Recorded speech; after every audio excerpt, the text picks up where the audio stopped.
Najveći skok. Balavac, balavac, jetko dugo i pobjedonosno odzvanjalo je kroz večernji mir. Onaj koji je očito bio balavac podigao se iz jagodnjaka i puzao prema zaklonu bora. Neprijatelj se nije nazirao.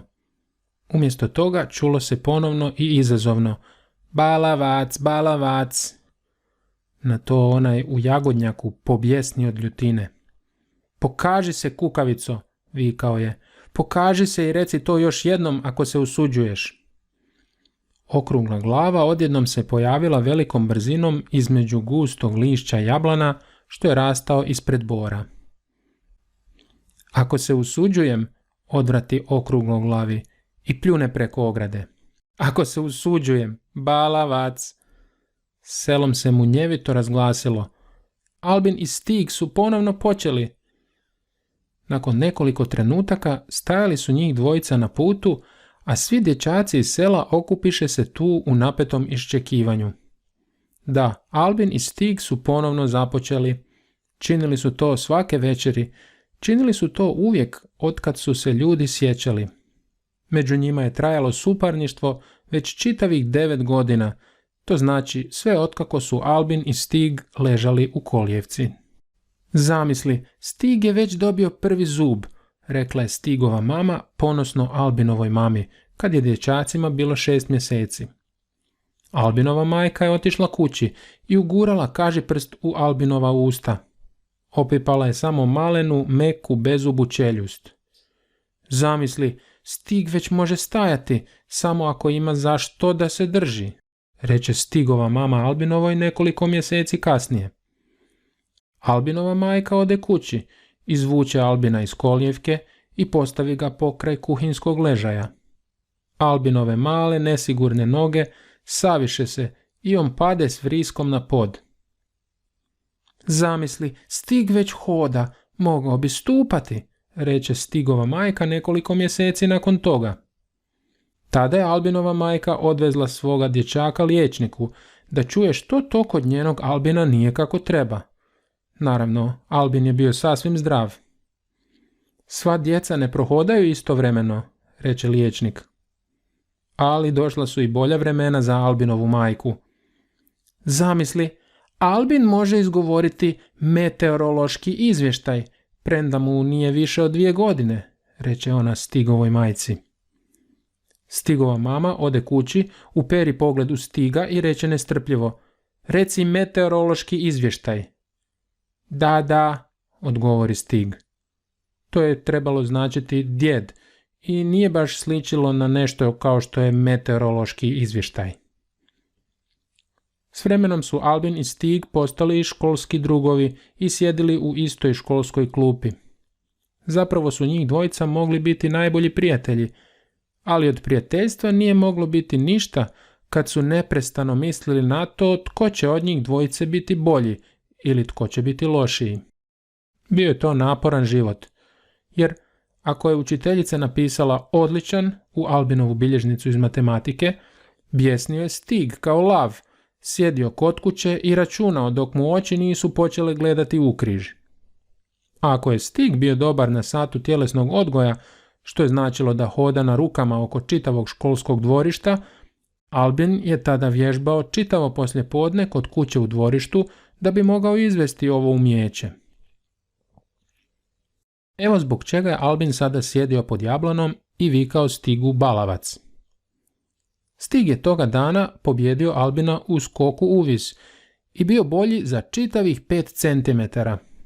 Bilo je to prilikom natjecanja koje su priredila djeca iz sela u dolini iza crkve. Albina je to pogodilo ravno u srce i za manji neuspjeh mogao je Stigu čitav dan vikati balavac. Stig je izazovno gledao prema jablanu. Bilo bi ti bolje da malo vježbaš skok uvis, umjesto što tu sjediš i starijim ljudima dobacuješ psovke, reče. Ta starija osoba bio je Stig, rođen je naime 2 dana prije Albina. Ne zanima me skok uvis, reče Albin. U svakom slučaju ne skok odozdo prema gore, ali se kladim da ću te potući u skoku s visine. usuđujem se skočiti s one tamo grane, to se ti ne bi usudio. Albin skoči. Odmah se Stig popeo preko ograde, pa na jablan i skok. Dječaci na putu sa zanimanjem su pratili razvoj događaja. Neki su navijali za Albina, neki za Stiga. Možeš još bolje, Albine, viknuo je jedan od Albinaca. Bravo, Stig, vikali su Stigovci. Albin se popeo na zahodski krov.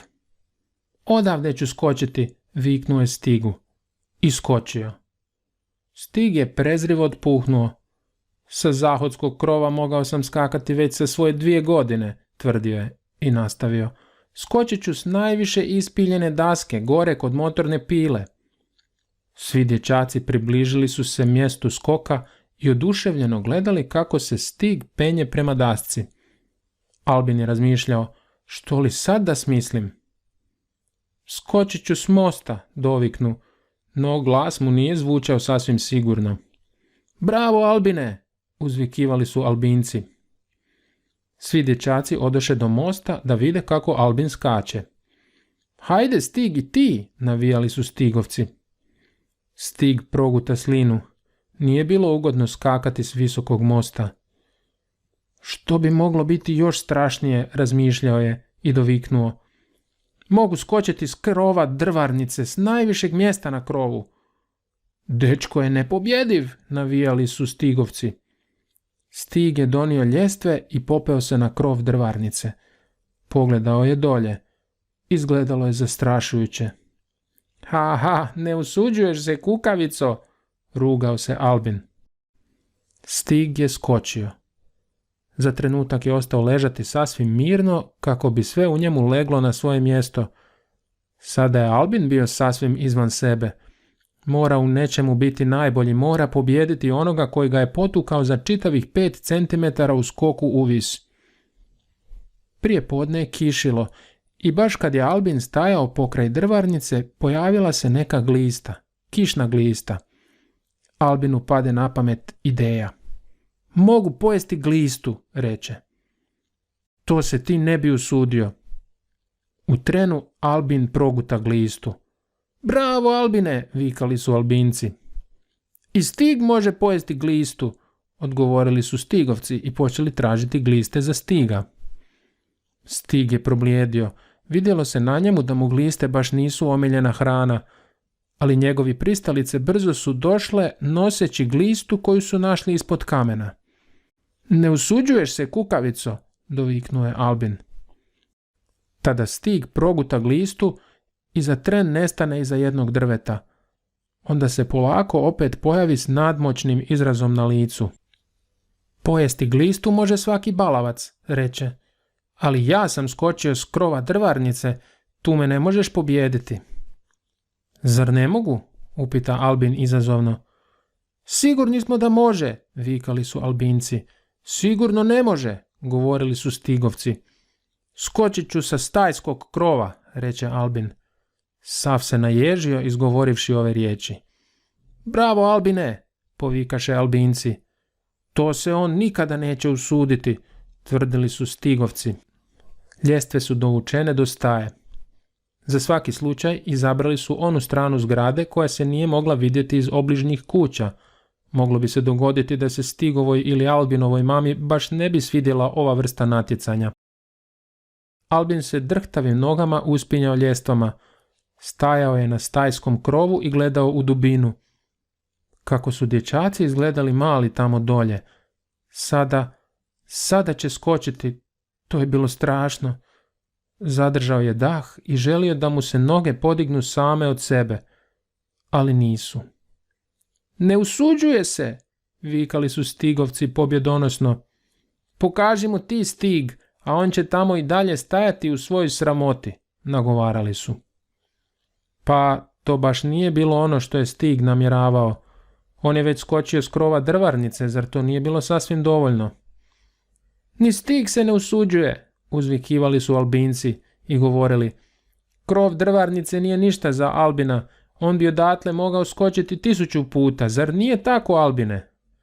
Naravno, viknuo je Albin sa stajskog krova, ali je u sebi osjećao da više ne bi želio skakati ni s onog malog mosta preko potoka. Onda se i Stig popeo na stajski krov. Balavac, reče mu Albin prijateljski. Ti si balavac, odvrati Stig. Onda pogleda dolje i ne reče ništa za trenutak. Skači, Albine, viknuše Albinci. Skači, Stig, viknuše Stigovci. Vidjet će Stig tko je bolji, navijali su Albinci. Sad će mali Albin vidjeti kako se skače, uvjeravali su Stigovci. Stig i Albin zažmiriše, odjednom skočiše u dubinu. Kako se za ime svijeta ovo dogodilo? Pitao je liječnik iznenađeno dok je stavljao gips na Stigovu desnu i Albinovu lijevu nogu. 2 prelomljene noge u istom danu. Stig i Albin su ga stidljivo pogledavali. Htjeli smo vidjeti tko može skočiti s najvišeg mjesta, mumljao je Stig. Poslije su ležali jedan pokraj drugoga, svaki u svom bolničkom krevetu i tvrdoglavo gledali svaki na svoju stranu. Onda su pomalo iskosa zagledali jedan drugoga, počeli se smješkati unatoč prelomljenim nogama. Prvo su se samo smješkali, a onda je grohotan smijeh probio iz njih. Smijali su se sve jače, sve glasnije. Odzvanjala je cijela bolnica. Onda upita Albin, čemu je zapravo služilo to skakanje sa stajskog krova?